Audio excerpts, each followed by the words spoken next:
Mark Spears, ESPN's Landscape. Just want to see with the amount of Dominicans that do live in the Boston area, have you had an opportunity to ingrain yourself in that community at all, or has it been tough to do that? Um, well, I mean, from the time that I was here before, I've grown to have, um, good relationships here, and uh, it's I know it's special.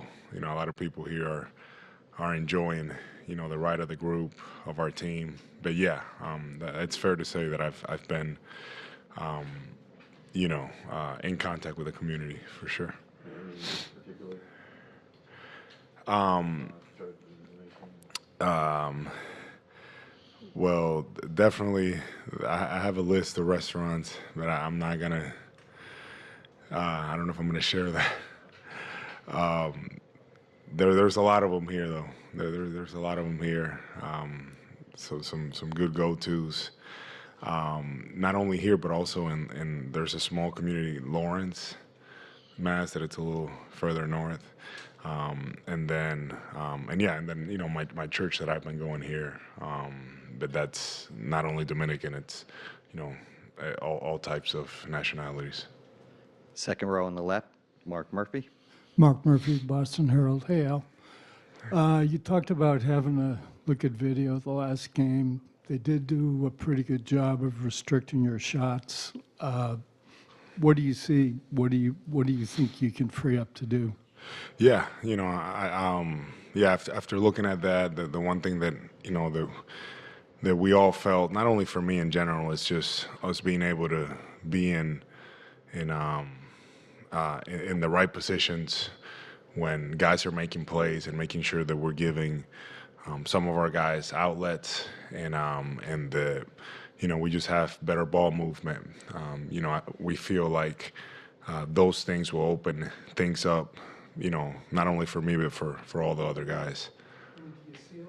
Opportunities out there that you guys didn't necessarily see the other night? Yeah. After looking at the film, no question, there are some areas that we can put ourselves in better positions to be able to get shots, and it's something that that I'm looking forward to for the next game. In the middle, fourth row. Hola, Omar Guzmán, Virus Deportivo, Televisión Dominicana. ¿Qué tú tienes que decirle a aquellas personas que no apuestan al juego en conjunto, más individual? En tu caso, ese tipo de juego, que es el que yo veo que tú ejerces, el de en conjunto, te ha llevado hasta las finales. ¿Qué tú tienes que decirle a ese tipo de las personas que piensan de esa forma? Las personas que piensan de qué forma de... A las personas que no apuestan al juego en conjunto. Sí. Para mí, de la forma que yo he tenido éxito en mi carrera y como yo disfruto el juego, es jugarlo en equipo, en conjunto. Yo sé que hay diferentes filosofías cuando se viene a hablar acerca de eso, pero yo en lo personal siento que a mí me ha resultado. Yo he podido tener éxito en esta liga por muchos años, con mis equipos por lo general, siempre jugando en equipo, jugando en conjunto. Y ahora estamos en una posición de poder ganar un campeonato. Y yo siento que siempre y cuando uno juegue de esa forma, esa es la forma que a mí me gusta jugar, esa es la forma que yo disfruto y esa es la forma que yo siento que nos daría la mejor posición para ganar un campeonato. ¿Qué tanto impacta este nivel de juego a tu carrera? Bueno, yo creo que tiene un gran impacto por el hecho de que uno juega en la NBA, ¿sabes? Yo nunca he sido un jugador que juega para llegar a juego de estrella, para para tratar de conseguir cosas individualmente. Lo mío siempre ha sido enfocado en el equipo, jugar en conjunto, poner a mi equipo a brillar, llevar a mi equipo a lugares de juego competitivo, y siempre han sido en los playoffs, y obvio nunca hemos podido estar en esta posición. Yo nunca he podido estar en esta posición y ahora lo estoy, y el estar aquí es especial, pero el ganarlo va a ser más especial. First row in the middle. Yeah, Shane Young with Ford Sports. I don't think you all have lost a back-to-back games since late March. I think Jalen and Jason missed one of those games. If you had to point to one or two things that make up this team's resilience and allow you to bounce back like this, what would it be? I think it's just um, the focus of our group, especially when we're faced with adversity. I feel like our group, we have shown, like you said, time and time again, we come closer, tighter, and we focus more on the things that we need to do. And it's tough because it is competitive. You're playing at a high level, but I do believe that our group really locks in, and it's something that there's like that edge to us that we just want to be better, and we usually respond whenever we're hit. Last row on the left. Telemundo Nueva Inglaterra, Jesús Quiñones, preguntarte solo el ir a San Francisco, sacar una victoria, poder dividir esos juegos, regresar a casa con la afición, ¿qué mentalidad se tiene cuando estás jugando bajo esas condiciones? Siempre la mentalidad es jugar un juego a la vez. Obvio, importante que pudimos ganar un juego allá y ahora el enfoque es proteger aquí la casa. Empezando este tercer juego es clave para nosotros.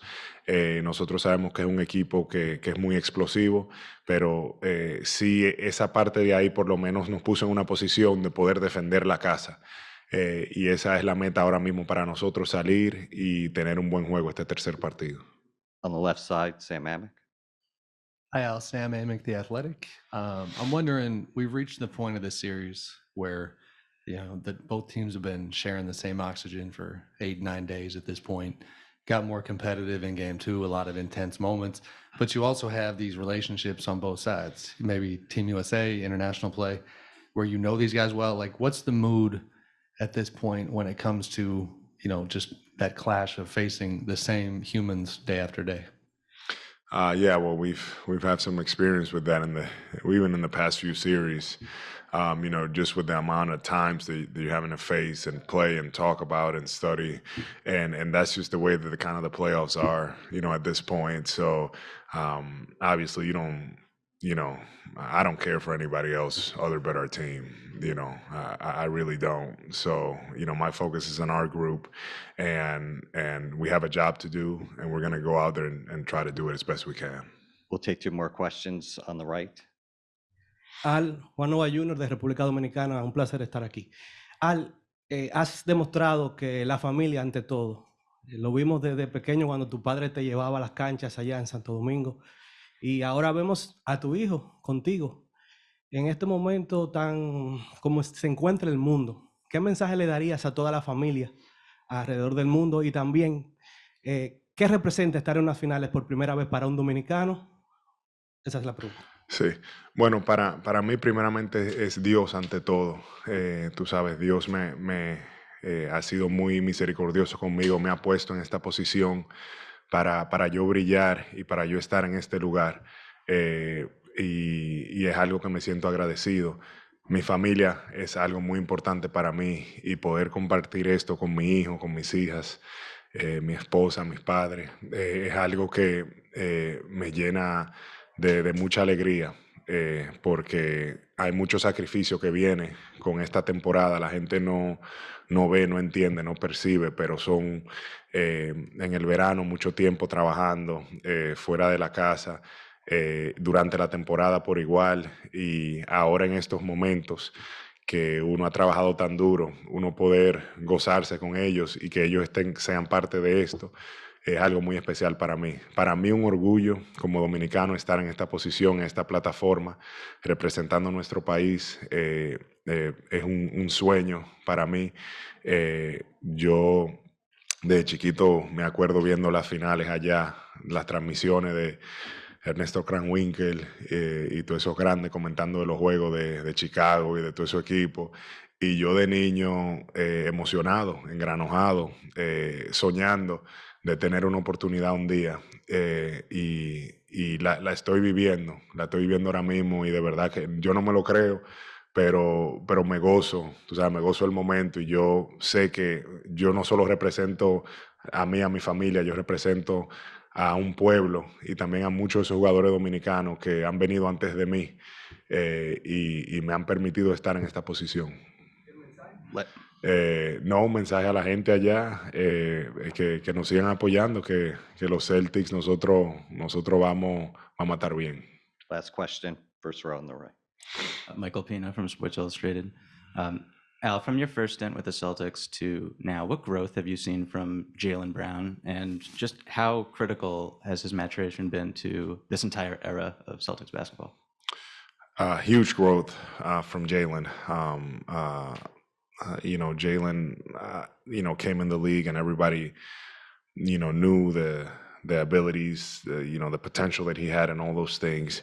But it's not only his game, it's his poise, his maturation, him being a leader on the team. He's one of our leaders. The way that he takes care of himself, take care of his body, the work that he's putting in, all those things have paid off for him. And when he was, when he got here as a rookie, I don't know if I could have said any of those things. I mean, he's always been a great guy and things like that, but he didn't understand obviously how to be a pro, be in these positions.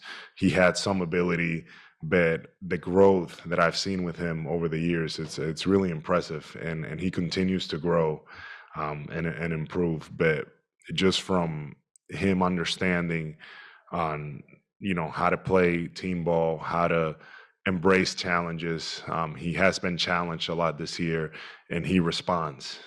That's the one thing that I've seen with him. So that's the one thing that I'm most proud of him. Just the way that he's able to, embrace challenges, respond, and deliver.